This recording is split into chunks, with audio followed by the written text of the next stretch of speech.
Welcome to the Redhead Reveal podcast. I am Jenn Pinkerton, your Redhead host, a psychotherapist, writer, speaker, the private practice owner of Pinkerton Psychotherapy, and a connection expert. I help people reveal their connectedness within their relationships and sexuality, understanding root causes of beliefs and behaviors that hold them back from success, and assist them to returning to the person that they are born to be before they were limited by trauma, societal or social concerns, or attachment wounds. Redhead Reveal is here to share concerns and questions, provide interviews with thought leaders and friends, and to hold space to discuss life struggles and encourage vulnerability, authenticity, growth, and self-awareness. Welcome, everybody, today. I'm so excited that I'm going to be joined by Liliane Nahas today. And she's a relationship therapist, a writer, a speaker, and a private practice owner as well. She has over 40 years of experience. Guys, that is amazing to be blessed with somebody with so much knowledge today. She works with individuals and couples, and she uses emotionally focused therapy, EFT, which is one of the main things that I wanted to talk to her about today because she's such an expert in our field with that. Also, she uses Gottman's couples therapy, accelerated experiential dynamic psychotherapy, and EMDR. She creates lasting change and healing for her clients. So thank you for joining me today. Thank you for inviting me, Jennifer. Glad to have you here. I want to start off with just the most basic question that I think is so interesting to get to learn about other clinicians and your journey is, what made you want to be a therapist? You know, what started you off? Wow, that's an amazing question.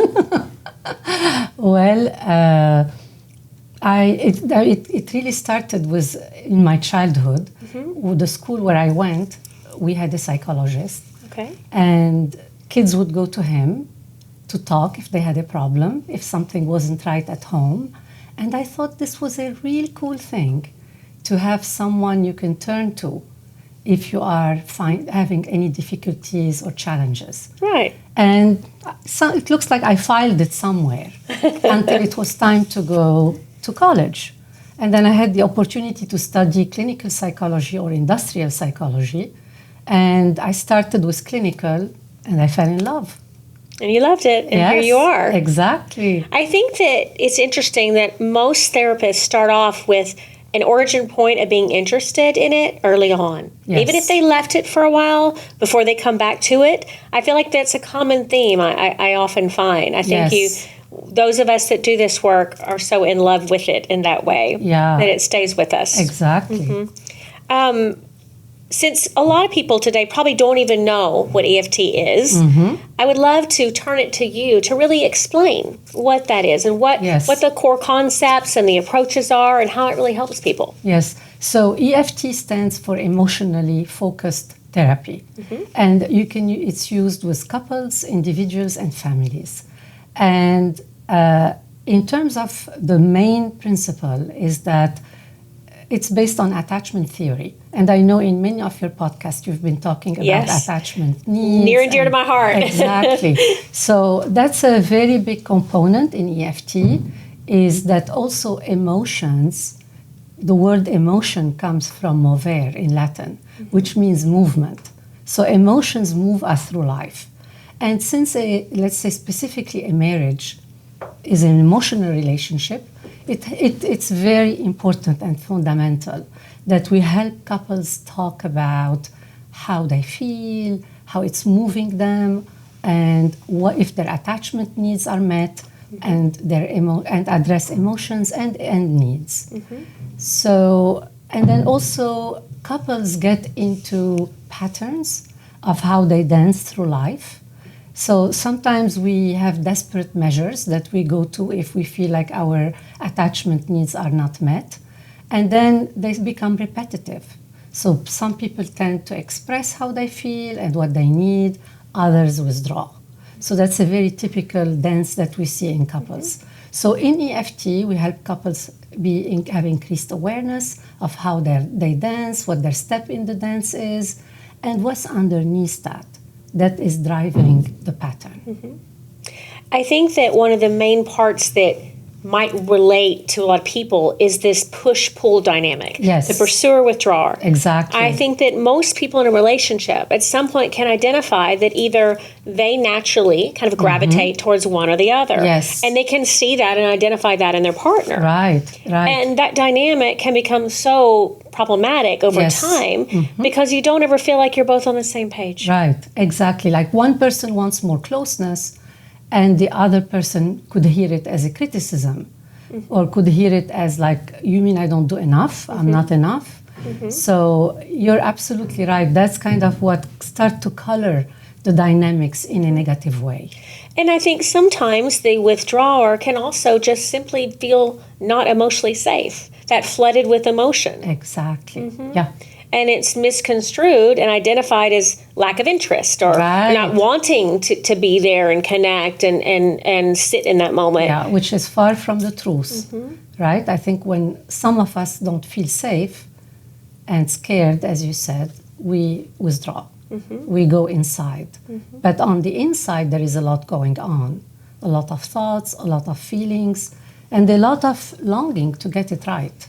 And so I want to drill that down for an audience who's listening too. If you have a partner who shuts down when you're fighting, who goes in the other room, shuts the door, and will not talk to you for a little bit, it really does not have to mean that they don't care. Right. It can mean that they care so much, they don't know what to do with that. Right. They just simply don't have that information, those tools.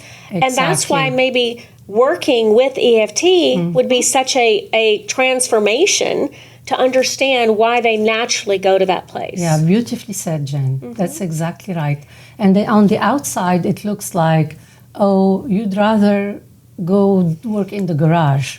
You'd rather go hide behind your phone. When on the inside, like when you interview people about what is going on inside, what are you saying to yourself, what is coming up, you see that there is a lot more than meets the eye. And it's a painful place. So that's one of the beautiful thing about EFT is to help people see the different people's perspective. And that what is going on between them may not be everything. And one of the fundamental things I really like about EFT is that there's never a pathologizing or a shaming that one person is either one. Right. Whether you appear to be, as some partners might say, too needy, too interested in hashing it out, or too withdrawn and too separate, there's none of that. It's simply that everybody experiences different things, which create this way that we show up emotionally. And it's not that it's wrong. It's just unique, and we have to figure out how to work together. Yeah, that's the main principle of EFT, is that people do what they do for good reasons. So whatever you might do to get through the night, you do it for good reasons. And there hasn't been any time that I have not felt like once people open up and go deeper into what is going on, that I haven't felt compassion for their struggle. So it's really a very beautiful model in that sense. That's what attracted me to EFT, is exactly what you just said, which is not to judge people and delve deeper to understand what is this about? How did this come to be? What's the story here? What's the attachment need behind it that's not being met? Because it's like oxygen. Attachment is like oxygen. Oh, I love that. That's such a great quote, but that's so accurate. Yes. So we all need oxygen to live and to survive. And relationships are about that. And we're hardwired this way. We're hardwired to want it, to need it. And so people who maybe think they have a partner who doesn't need it, that's just simply not true. It's just these mechanisms, this outward display that's not telling the real story. Right. And that's what gets confusing with someone who tends to withdraw, is that you think they don't have needs.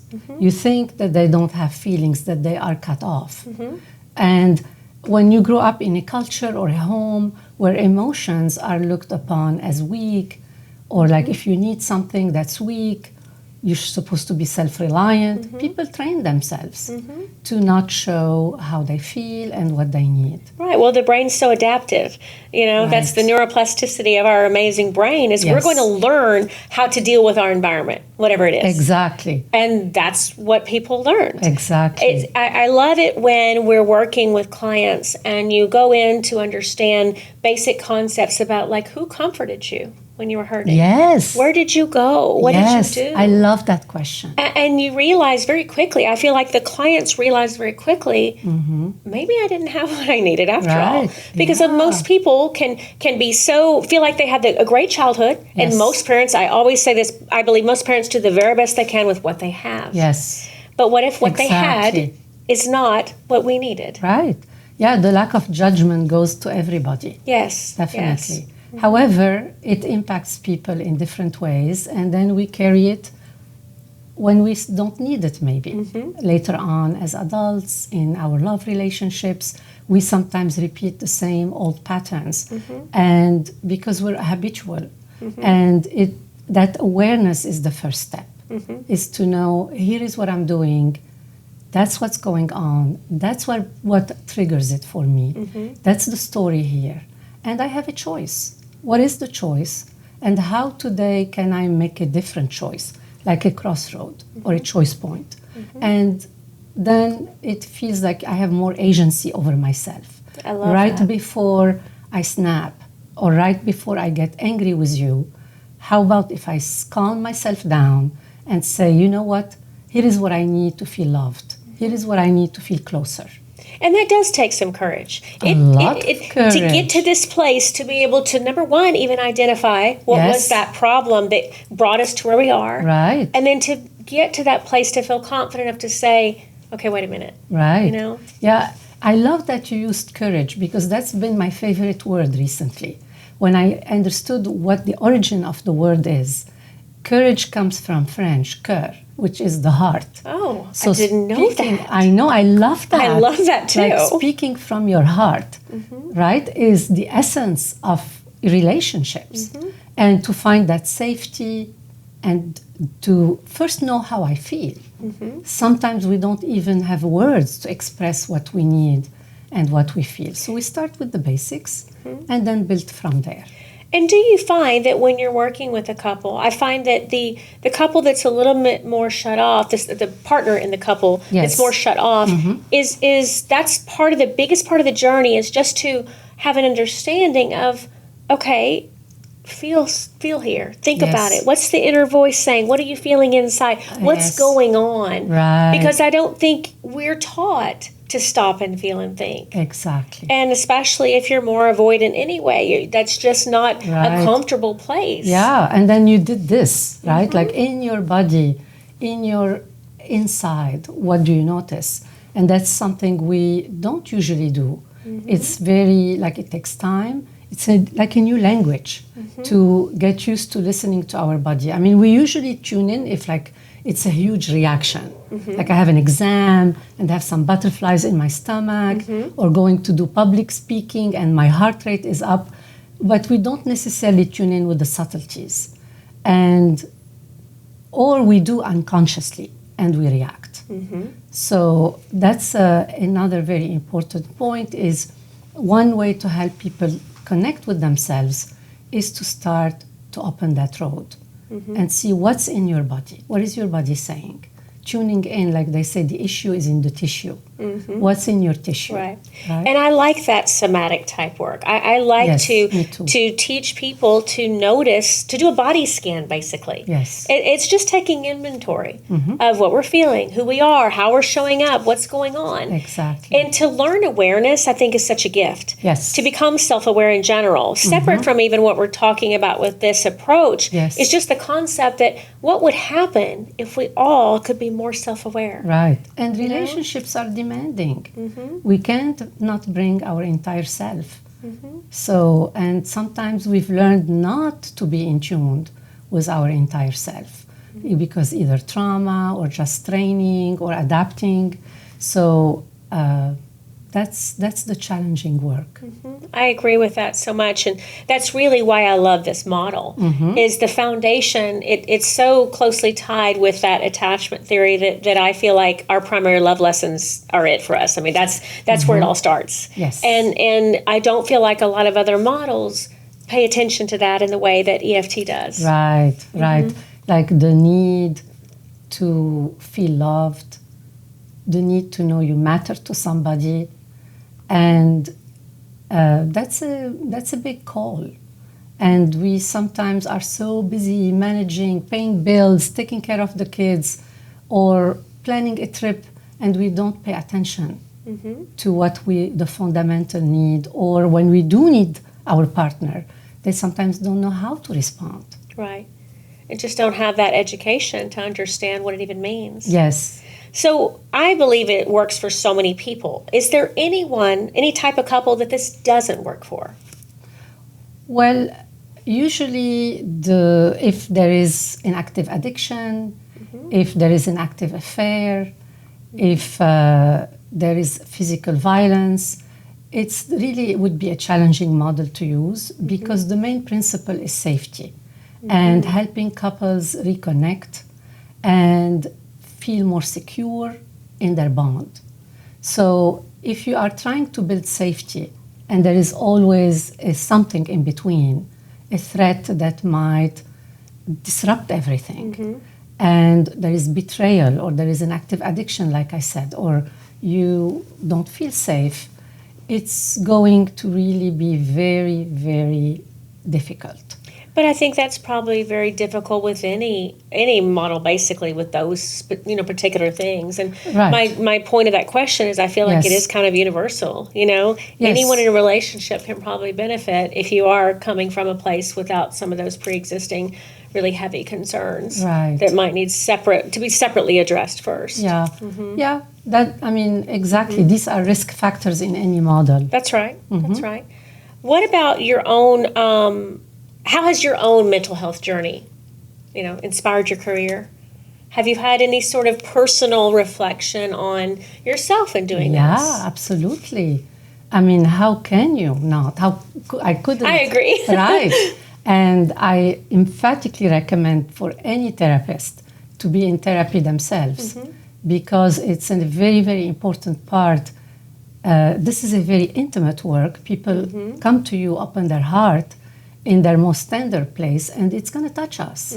So if I don't feel like I know myself enough, what are my tender places, what are my triggers, then I don't think I can be as helpful. So being in therapy myself, reflecting, growing, is a constant. Same here. I've always had someone to talk to, and when I had a small break between somebody retiring before I found someone new, that small break, I thought it was fine, but then I realized that wasn't the case. The moment I got back in with someone to talk to, I had such a great sense of validation about a lot of things, and so I agree with you so much on that. And also very important for therapists to have consultation. No matter how advanced and well-practiced someone is, it's always helpful to talk to another professional about what our challenges are, like a new set of eyes that can help with a couple or an individual, because it's always a different perspective when you're not in the room. Well, and on that note, you have a consultation group. Yes. So tell us about that. Well, that's another one of my passion is training therapists. So I've been supervising EFT therapists now for several years. And I have groups that are for beginners, like therapists that don't know much about EFT, maybe read a book or an article and would like to start learning the model, having more a sense of what it is.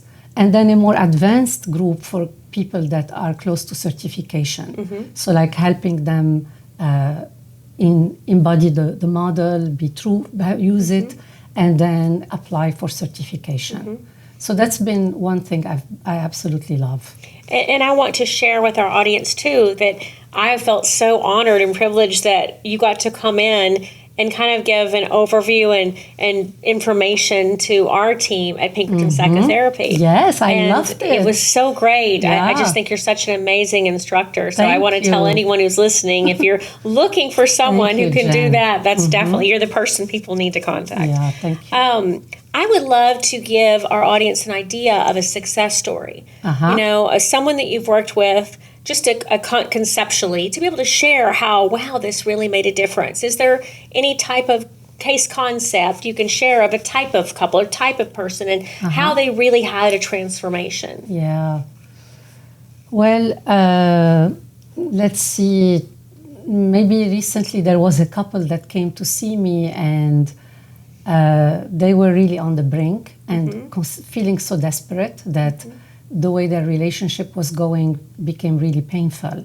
Oftentimes fighting, arguing, or silence, like no word, just going. Deafening.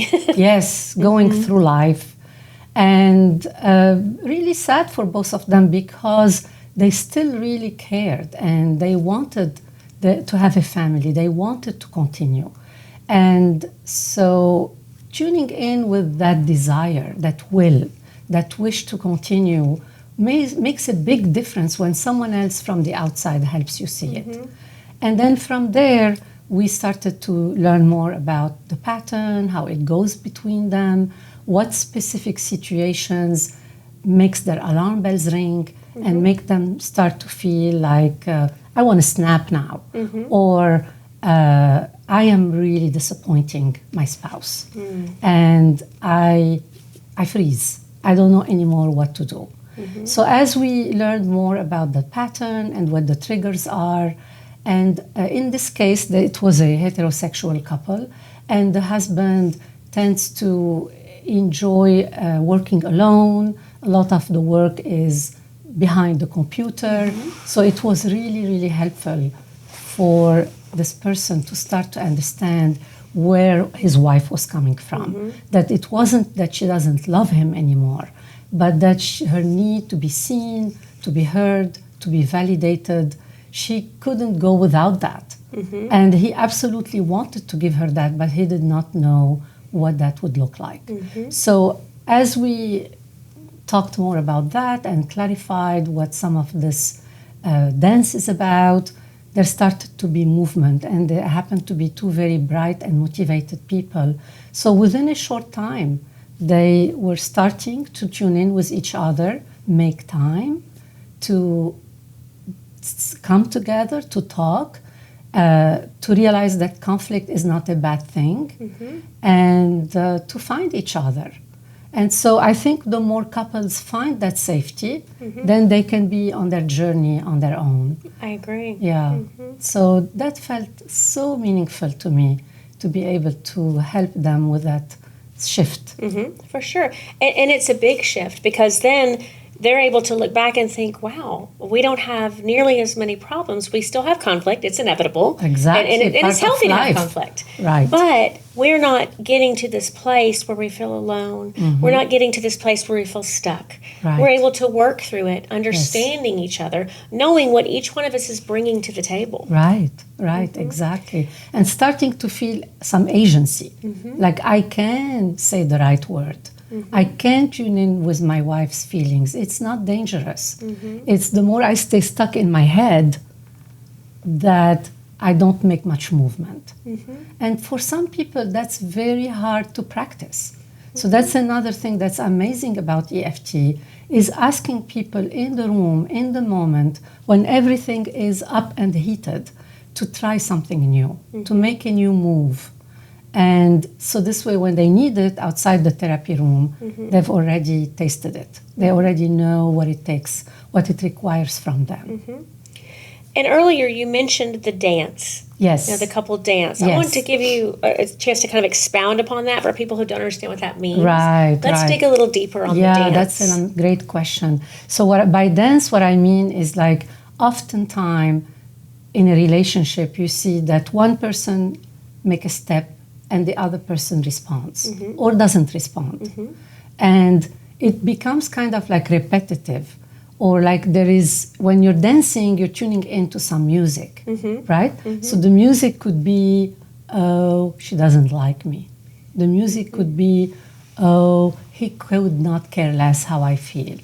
So if we tune in with this music, our step in the dance will be painful. So that's what I mean by dance, is like the steps we take to try to move towards someone, and do they respond? Do they move back? Or if they don't, what happens? So helping people see the steps and tuning in with the music that's setting the tone to the relationship. Does that help? Absolutely. Okay. Because I think it becomes this predictable, part. You Yes. end up understanding, well, I know that she's going to react this way. I know Right. that, this is Yes. what's going to happen. Right, because we all need some balance, some predictability. And it's unfortunate when the predictability is negative. But it can be shifted into something positive. Right. With some psychoeducation, with some practice, with understanding what you're bringing to the table, what you're feeling inside, what the Yes. story in your head is. Everything can really change. Right, and the story in your body, because that's another unique thing about EFT, and I think that that's where change happens, is in the neurosystem, like in your body, tuning in with the emotions, and that's a very important part where change happens, and that's what's unique about EFT, is that you're working with all of that, the whole emotional experience. What I feel, what I think, and what I do, how I react. So, when do you think is the right time for a couple to come seek therapy? What do you think is something that we can give couples to let them know, hey, maybe you need some help? Yeah. I cannot tell you how much I love it when couples call me for premarital. Because that tells me, oh, there is awareness here. Because the best is prevention. It is very important, because what we learned from the Gottman Institute is that couples wait 6 years in distress before they consult. That's a long time. It's a very long time to sit in an unhappy place. Right. And like if you have heart disease, if you have any symptoms of anything wrong with your health, and you wait 6 years, you might not make it anywhere. I always look at it like going to the dentist. Yeah. I hate going to the dentist. Yes. I do not like that. That's one of the things I really don't enjoy doing. So relate. But we have to go. We have to go regularly. Otherwise, we're Right. going to have a big problem, an expensive problem. Yes. It's kind of no different. If we don't deal with things, then we're also going to have an expensive problem. Divorce is, there's a huge impact that affects us not only emotionally, Yes. but what's going to happen to your life if you split up when you built this beautiful life together. Exactly. And I think that it's so important to painful. have that. I call it relationship check-in. And I tell any couple that I work with, even if we've gotten through a lot of things and they're feeling really good and they're not thinking that they're going to kind of cease coming, I say, please come back and do a check-in. Right. Come back in a year. Exactly, Come yes. back and just see how you're doing. Yeah, And you're absolutely right. I don't think that people have that concept enough. And I think that as much as we have moved away from the stigma of mental health and Yes. getting help, there still is some of that residual left where people think, well, we're fine. We don't need to do anything. Right, and I'm not supposed to need anybody. That's right. And we all need everybody. So, many people we all need a team. So I think the earlier, the better. I think it's also important to mention that it's so much better for your relationship to come and seek therapy and help rather than talking to your best friend, talking to your mother, Right. talking to your buddy. Yes. Because no one knows what goes on in that relationship with the two people in it. Right. And other people are bringing their own Exactly. opinions and baggage and experiences and probably trauma. And I think I see that so many times and it makes it so much worse. Yeah, it does. You know? And then you start to feel nervous about seeing your friend again with your husband there. Yes. You both feel connected again, and you just told them what a jerk this Yep, person is. exactly. It's very complicated in terms of boundaries. That's right. Yeah. And I like to think of a relationship as something that's fragile and beautiful. Yes. And we want to protect it from the external forces in whatever way we can. Yes. And the way we do that is by having the boundary to not share all of our dirty laundry, because we all have it Exactly. with other people. We all do. We all do, no matter what. That's right. So, not that one cannot talk to a friend or their family member. It's just that it's a different perspective. Talking to a therapist and a friend are not exactly the same, because when you're working with a couple, the level of depth that we are trained to take people is different from when you talk to someone who, let's say, cares about you and loves you, but doesn't know the depths of what's going on with your spouse. That's right. Right? Or sometimes we don't see. We don't see what's happening to us. And that's that set of eyes, that's all the training we do. Exactly. Well, the ability to look at the whole landscape in a very different way. Yes. And I can't ever stop emphasizing enough how important it is for people to get some help. Yes. You know? Yeah. And I think relationships are the crux of it. I mean, you know, I and you both of us, we like to focus on relationships. Yeah. But there's a lot of times I think people just think of therapy for other concerns rather than the relationship's the bottom of the list. Right. And to me, that's the glue that holds everything else together. Yeah, and that's what keeps your immune system healthy. And that's what helps you tolerate stress at the office. And that's what keeps us healthy. And our neurochemicals in our body that we have when we're feeling in love and we're feeling happy. Yes. They're beautiful things. Let's tap into that. Let's have the dopamine from our own relationship too. Exactly. You know? Yes. Well said. Yeah, thank you. Are there any books or resources or things that you like to share with people that have either been fundamental for you, have been helpful for you? I always like to know kind of what somebody reads or does that they feel like helps them. Yes. Like you mean personally? Yes, absolutely. Or whether it's clinically or personally, however you want to answer it. Well, I read a lot of professional books and all related to, you know, because our profession is growing a lot. There is a lot of research, a lot of work being published all the time. And that's why I finally specialized, like in the past 20 years, in working with a specific model. So I read anything that comes out from EFT or the Gottman Institute. So those are the books I recommend to my couples and I read, and have resources on my website that people could look at. And every once in a while, I like to sprinkle a novel. I agree. I actually say I'm the same. Yes. And I do recommend Sue Johnson's book, Hold Me Tight, so many times. And we'll have that in our show notes for anyone who wants to learn more about EFT. Yes. But I always think that's a great place to start, for sure. Yes. And then novels are wonderful because it's writers are amazing. They kind of go into the depths of a character and portray relationships and all the different layers. It gets very intimate, and I love that. It makes life rich. Yes, it does. Yes, it does. So whenever we have a guest here, we always ask them to leave a question for a future guest, and then I have a question a future guest left for you. Oh, yeah. So I want to give you that one first. Okay. One of our prior guests had said they wanted to ask, what is something that you're avoiding in your life? That is the question they left for you. Is there anything that you avoid? So take a second to think about that. It's a big one. Well, on a light side, I need to avoid granola. That's been showing consequences. Okay, got it. So that may be on a deeper level how food soothes me, right? Like, look, sometimes eating, if I'm feeling nervous or anxious, or the comfort. Yes, the comfort. So I think would be good for me to take a look at that and how I'm going to interrupt this habit at a time in life where I can't get away with it any longer. I think it's great for us to have those moments to think about questions that are a little deep like that. I mean, when I was looking at this question and Ashley and I were talking, I was even trying to think, how would I answer that? And I immediately thought of something.